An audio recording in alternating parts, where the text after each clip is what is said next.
আসসালামু আলাইকুম ওরহমতুল্লাহ। ইন্নাল হামদুলিল্লাহ ওয়াসসালাতু ওয়াসসালামু আলা আহলিহি ওয়া বাদ।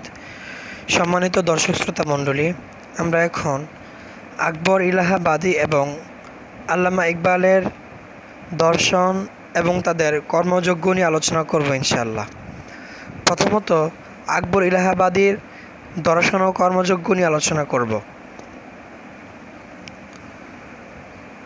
স্যার সৈয়দ আহমদ খান যখন ব্যাপকভাবে পশ্চিমা সভ্যতা, সংস্কৃতি, শিক্ষা ও দর্শন দ্বারা প্রভাবিত ছিল এবং পশ্চিমাদের ব্যাপক অনুকরণপ্রিয়তা তার স্বভাবে পরিণত হলো, তখন তার মোকাবেলা করার জন্য তারই সমসাময়িক একজন ব্যক্তির আবির্ভাব হলো, যিনি একই সাথে পুরাতন রীতি অনুযায়ী শিক্ষাপ্রাপ্ত এবং আধুনিক শিক্ষায় অভিজ্ঞ। তিনি হচ্ছেন আকবর ইলাহাবাদী। তিনি খুবই কৌশলে, বুদ্ধিমত্তায়, নিজের কৌশলী ও কৌতুকপূর্ণ ভাষায়, একই সাথে সাহিত্যপূর্ণ শব্দচয়নে শিক্ষিত তরুণ যুবকদেরকে পশ্চিমা সভ্যতার ভয়াবহতা সম্পর্কে ব্যাপকভাবে সতর্ক করেন এবং আকবর ইলাহাবাদীর পশ্চিমা অনুকরণপ্রিয়তা এর প্রভাব এবং তার খারাপ পরিণতি সম্পর্কে যুবকদেরকে বিভিন্ন লেখায়, কৌতুকে তিনি সতর্ক করতে থাকেন। পশ্চিমা রাজনৈতিক দর্শন দ্বারা ব্যাপকভাবে প্রভাবিত হওয়া, ইসলামী আদর্শকে পরিত্যাগ করা, ইসলামী সভ্যতা ঐতিহ্যকে ব্যাপকভাবে ছেড়ে দেওয়া, মুসলমানরা নিজেদের সভ্যতা নিয়ে হীনমন্যতায় ভোগা, পশ্চিমাদেরকে নিয়ে ব্যাপকভাবে আগ্রহী হয়ে ওঠা, এই সকল বিষয়ের তীক্ষ্ণ এবং সূক্ষ্ম সমালোচনা করেছেন। একই সাথে আকবর ইলাহাবাদীর আমদানিকৃত প্রতিষ্ঠিত শিক্ষা প্রতিষ্ঠানের কারিকুলাম সম্পর্কিত ব্যাপক সমালোচনা করেন। কিন্তু যেহেতু আকবর ইলাহাবাদীর সাহিত্য ও সংশোধনের পদ্ধতি ছিল কৌতুকপূর্ণ ভাষা, সেজন্য তার এই সমালোচনা খুব বেশি প্রভাব রাখেনি। কিন্তু আমরা দেখতে পাই তা সত্ত্বেও তৎকালীন ভারতে তার এই সকল সমালোচনা এবং সতর্কবাণী ব্যাপকভাবে গৃহীত হয়েছিল। তৎকালীন সময়ের শিক্ষিত শ্রেণীরা যখন ব্যাপকভাবে ইউরোপীয় সভ্যতার অনুকরণপ্রিয়তা শুরু করলো, তখন এর মাধ্যমে এটা আবশ্যিক হয়ে দাঁড়ালো যে উপমহাদেশ সামগ্রিকভাবে পশ্চিমা সভ্যতা দ্বারা প্রভাবিত হবে, পশ্চিমা সভ্যতা গ্রাসে পরিণত হবে এবং তাদের সমাজ, সংস্কৃতি, সামাজিক ব্যবস্থা, কৃষ্টি কালচার, তাদের চিন্তা চেতনা সব কিছুই পশ্চিমা ছাঁচে ঢেলে সাজানো হবে। কিন্তু আমরা দেখতে পাই ব্যাপকভাবে শিক্ষিতরা পশ্চিমা দ্বারা প্রভাবিত হলো, ভারতীয় উপমহাদেশের সমাজ সংস্কৃতি ততটা প্রভাবিত হয়নি। এর পিছনের সবথেকে গুরুত্বপূর্ণ কারণ হিসেবে দেখতে পাই উপমহাদেশীয় মুসলিমদের খেলাফত আন্দোলন।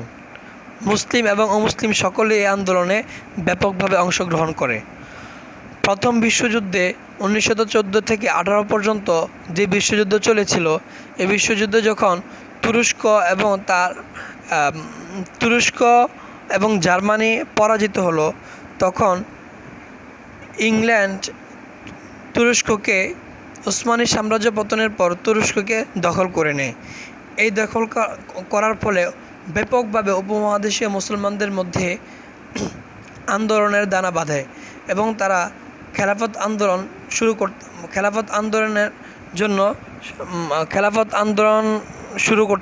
শুরু করেন এবং একটা সময় তা অসহযোগ আন্দোলনে পরিণত হয়।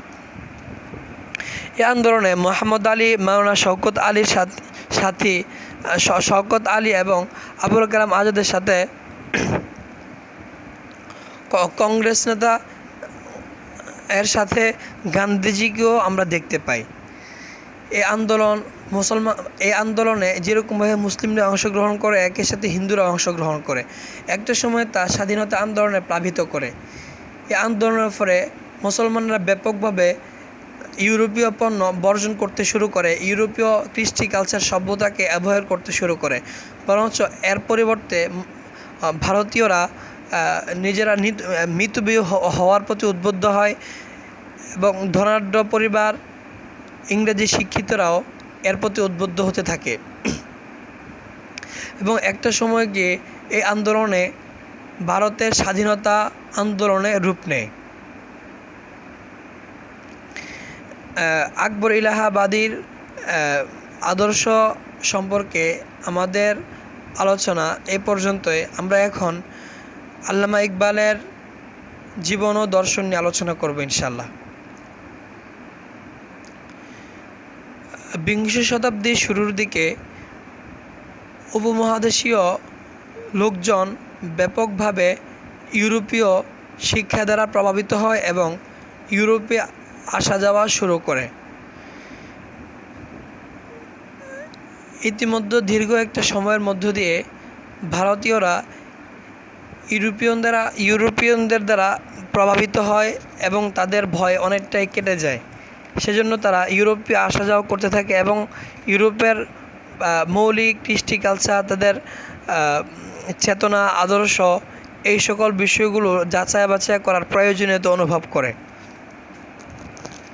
যে সকল লোকেরা ইউরোপীয় কৃষ্টি কালচারের ব্যাপক সমালোচনা করেছেন, তাদের চারিত্রিক ও নৈতিক অবক্ষয়ের কথা জানান দিয়েছেন, তাদের মধ্যে আল্লামা ইকবাল অন্যতম।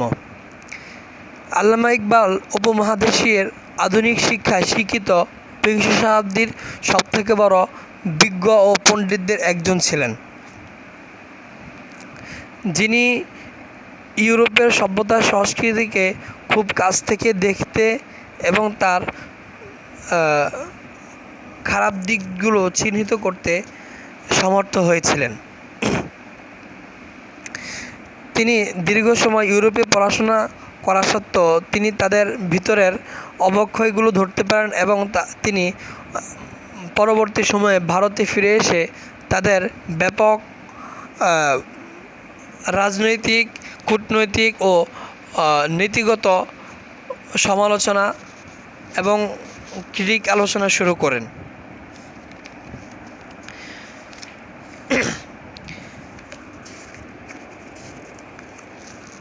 আল্লামা ইকবাল মনে করেন পশ্চিমা সভ্যতা হচ্ছে পুঁজিবাদী এবং সমাজতন্ত্র উভয়কে বস্তুবাদী বৃক্ষের দুটি শাখার মতো এবং একটি বংশের দুটি পরিবার বলে তিনি একে আখ্যায়িত করেছেন, যা কখনোই সমাজের জন্য কল্যাণকর নয়।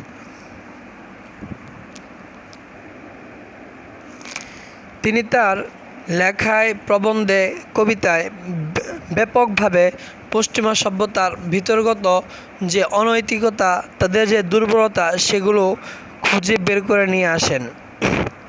তিনি বিশ্বাস করতেন উপমহাদেশে এমন একটি রাষ্ট্র গঠনের প্রয়োজন আছে যা ইসলামী সভ্যতা সংস্কৃতিকে পরিপূর্ণভাবে গ্রহণ করবে এবং তার জন্য উপমহাদেশ ব্যাপকভাবে উপযুক্ত একটি স্থান।